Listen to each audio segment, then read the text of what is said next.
जिसने भी वो वीडियो नहीं देखा है वो प्ले लिस्ट में जाकर या अपने चैनल पर जाकर वो वीडियो देख लेना, ठीक है। भाग खत्म, ये भाग दूसरा है, ठीक है।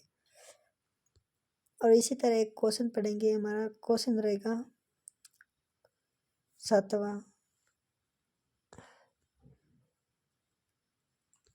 मानव के साथ कुत्ते को दफनाने का संरक्षक कहाँ मिला है, कहाँ से मिला आपको पता है? ये रोपन के अंदर से हमें है संरक्षण मिले हैं, मानव के साथ को कुत्ते को दफनाना। और लोथल ये भी ही बहुत प्रसिद्ध है, इसका निर्माता का नाम रंगनाथ राव के द्वारा सन 1952 से 1955 से 1962 के अंदर यह मेगेवा गुजरात के है इलाहाबाद जिला में है, गुजरात के इलाहाबाद जिला में। और इससे कहाँ से लोथल से क्या क्या मिला है? गाड़ी वाला या गुमिल या सावसान या रंगाई की ही कुकड़ी या हाथों की पैरमाना, ये चीज मिला है। यहाँ कोट दीजिए, यहाँ कोट दीजिए, ये भी प्रसिद्ध कोट दीजिए कहाँ है? फजल अहमद के द्वारा सन 1955 में सिंधु के किनारे या सिंधु की ही खेतल स्तरों पर पाई जाए। ये पत्थरों का प्राण ग्रंथ है, पत्थरों का क्या है? प्राण ग्रंथ है।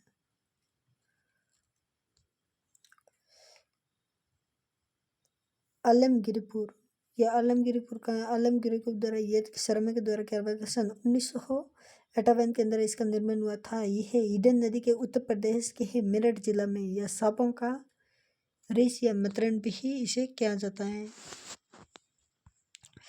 कालीबंगा, कालीबंगा का निर्माण किसने किया था? कालीबंगा का निर्माण बीबी लाल के द्वारा या बीके थापर के द्वारा, ये दोनों ने इसके निर्माण किया था। कब किया था? सन 1961 के अंदर गंगा नदी के किनारे किया था। ये राजस्थान के ही गंगानगर जिले के अंदर रहते हैं। और कालीबंगा से हमें ज़्यादातर क्या मिले हैं? जुते हुए खेत मिले हैं। क्या मिले हैं?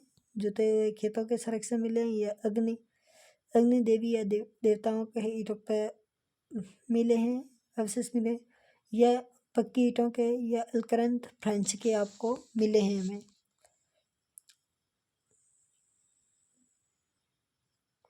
राखीलगढ़ कौन सा है? राखीलगढ़ है सूरजमान।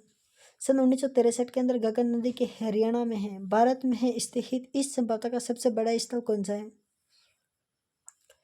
बनावली।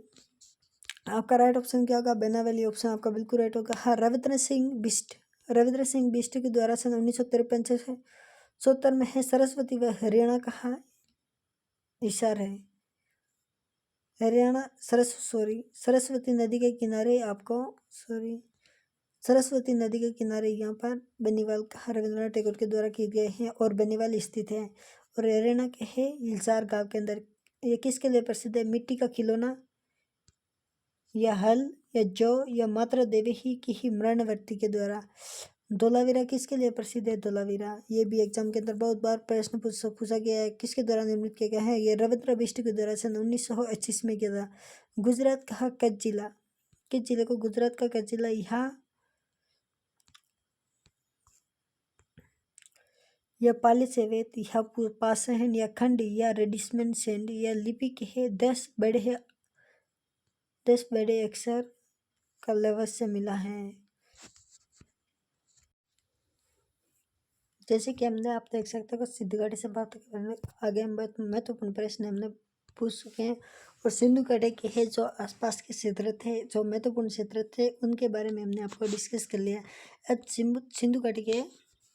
सिंधु घाटी का कलात्मक के नामकरण के बारे में हम पढ़ेंगे। रेडियो के ब्रिटेन के द्वारा शब्द विशेषण के पद्धति के द्वारा सिंधु घाटी सभ्यता की सर्वप्रथम तिथि ही सन 2350 ईस्वी पूर्व से 1750 ईस्वी पूर्व में माने गए। सिंधु घाटी सभ्यता के अन्य घंटियों या नदी वह घंटियों के ही विस्तार के रूप में चलने का कारण भी है। कारण से है हड़प्पा के नाम से अधिक भी जाना जाता है। हड़प्पा को नगरी या प्रथम खंड के होने के नामकरण भी सम्मानित किया गया है। संभवतः की ही विशेषता क्या है? संभवतः की विशेषता के बारे में पढ़ेंगे। संभवतः की विशेषता के बारे में है यह कि संभवतः सिंधु घाटी संभवतः के द्वारा सिंधु घाटी ही संभवतः हड़प्पा संभवतः यह काशीन सिंधु घाटी संभवतः हड़प्पा संभवतः किस युग की है? ऐसे आपको प्रश्न पूछ सकता है। तो आपका राइट ऑप्शन क्या होगा? काशी युग की, काशी युगनी की। मोहनजोदड़ो को हो मृतकों का हाथ टीला भी किया जाता है। मोहनजोदड़ो को क्या कहता है? मृतकों का टीला भी किया जाता है। और काली बेंगा का अर्थ है कि काले रंग की सूढ़ियाँ। क्या अर्थ है? काले रंग की सूढ़ियाँ। आप यह आपके लिए महत्वपूर्ण है। और मृतकों का टीला और काले रंग की सूढ़ियों के बारे में कौन से प्रसिद्ध है? हड़प्पा और सिंधु घाटी ही किसके लिए प्रसिद्ध है? काशी युग के लिए। मोहनजोदड़ो को हो मृतकों का टीला भी किया जाता है। कालीबंगा को हो काले रंग की सूढ़ियों के लिए प्रसिद्ध है। और सिंधु घाटी सभ्यता की महत्वपूर्ण विशेषता है नगरीय योजनाओं के लिए।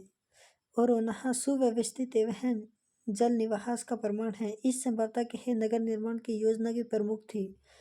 और हड़प्पा सभ्यता का समाज यह मात्रा संवर्धक था। यह कैसा संवर्धक था? यह मात्रा संवर्धक था। कृषि के पालन के साथ साथ उद्योग एवं व्यापार भी। कृषि के पालन एवं साथ साथ उद्योग या व्यापार के अर्थव्यवस्था के मुख्य आधार थे। हड़प्पा सभ्यता के आर्थिक जीवन या मुख्य के आधार कृषि थे।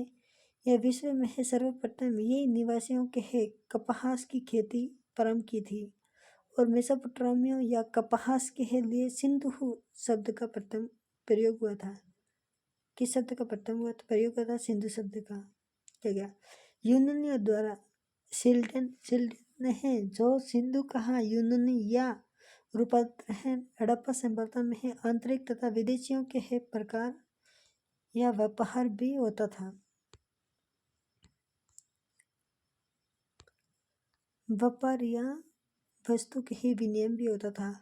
माप तौल की इकाइयों की बात की जाए संभव 16 अनुपात होती थी। और हड़प्पा सभ्यता की प्रशासनिक संबंध या वन्यहिक वर्गीकरण चलाया जाता था। इस सभ्यता के मात्रक देवी थी जहाँ उपसना प्रमुख स्थान सात या पशुपति या लिंग यूनानी पशुओं की ही पूजा की जाती थी। और पशुओं को बर्ड वाला जिला या सर्वाधिक महत्वपूर्ण पशुओं की ही पूजा भी प्रचलित थी। इस काल के मंदिर में अवशेष नहीं मिले हैं। और इस सभ्यता के निवासी मिट्टी के बर्तन या निर्माण मुहरों के लिए प्रसिद्ध है। किसके लिए प्रसिद्ध है? ज़्यादातर तो बर्तन वह मुहरों के लिए मूर्तियों के लिए प्रविष्ट है। कौन है? प्रवीण है। मुहरे अधिक सिलखड़ी। मुहरे अधिक किस पत्थर के बने हुए थे? सिलखड़ी पत्थर के नमक से बने हुए थे मुहरे अधिक। हड़प्पा सभ्यता में शवों को दफनाने के या जलाने की प्रथा को प्रचलित थी। हड़प्पा सभ्यता में शवों को जलाने की प्रथा ज़्यादा प्रचलित है। और आज भी यही है। मानव शास्त्रों के अनुसार 4 जातियाँ थी। मानव शास्त्र के अंदर से 4 जातियाँ कौन सी थी? प्रोटो या ऑस्ट्रेलिया या भूमध्य सांगरी या मंगोलिया या अल्पाइन सभ्यता का निर्माण हुआ करते थे। और हड़प्पा सभ्यता की लिपि के बारे में पढ़ने चले। ठीक है।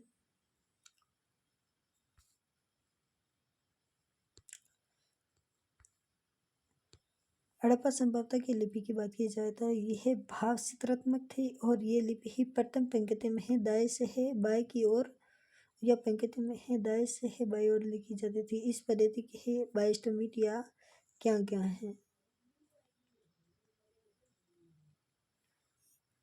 ऐसे ही वीडियो देखने के लिए मेरे चैनल को सब्सक्राइब करें, वीडियो ज़्यादा से ज़्यादा शेयर करें और लाइक और कमेंट जरूर करें जिससे कि सारे वीडियो ज़्यादा से ज़्यादा आप बच्चों सभी बच्चों तक वीडियो पहुंच सके। अगर आपको ग्रुप के अंदर ज्वाइन होना है तो मैं आपको ये नंबर दे रहा हूँ। इस नंबर पर आप मुझे व्हाट्सअप मैसेज कर सकते हो या वीडियो के डिस्क्रिप्शन में आपको लिंक दे रखी है, वहाँ जाकर आप ज्वाइन हो सकते हो। इस नंबर पर संपर्क करें व्हाट्सअप के लिए। Thank you so much. आज की अपनी क्लास समाप्त है।